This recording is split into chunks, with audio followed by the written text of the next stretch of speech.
Dominique Boulier, je suis professeur des universités en sociologie et je dirige le Media Lab de Sciences Po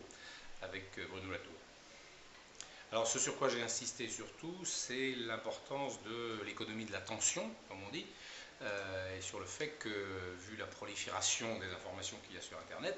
le rôle, alors, du point de vue des marques d'une part, mais aussi du point de vue des types de plateformes qu'on peut créer, consiste de ces outils, le rôle de ces outils consiste précisément à aider à l'orientation aussi du public et à l'orientation de façon à ce qu'il sélectionne et qu'il choisisse d'investir son attention sur certains supports ou certaines informations, sur certains relais d'informations différents.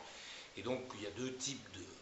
de méthodes, disons, que j'ai essayé de décrire, celle qui consiste à fidéliser un public et à ce moment-là à lui faire prendre des habitudes et à faire en sorte qu'il considère comme évident d'être sûr, comme on était sur une chaîne de télé, et bien d'être dans certains médias sociaux aussi, et d'être en permanence en relation avec les mêmes personnes. C'est le cas sur Twitter par exemple, où on a des followers de quelqu'un,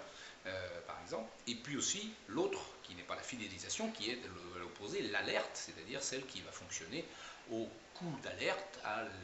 disons à l'information choc qui vous fait changer d'orientation, qui vous fait changer votre attention, justement, la focaliser sur quelque chose de nouveau. Donc et là, il y a une tension en permanence, et ça, sur Internet, on voit ça tout le temps, il y a toujours des alertes pour tout un tas de choses, et on peut finir, y compris, par être saturé, c'est ce qu'on appelait à Compiègne le syndrome de saturation cognitive, c'est-à-dire d'avoir tout le temps des petits fragments d'informations dont vous êtes bombardé, et qui, au bout d'un moment, finissent par vous épuiser aussi, et vous rendre un peu capable de faire des tâches un peu plus longues. Donc on a cette tension permanente, parce que quand on est une marque, par exemple, puisqu'on a parlé de ça ce soir pas mal, eh bien il s'agit de faire en sorte qu'on garde le public que l'on a, et donc qu'on le fidélise, qu'on l'entretient, qu'on le maintient, on fait de la maintenance de ce public et de son attention, et dans le même temps,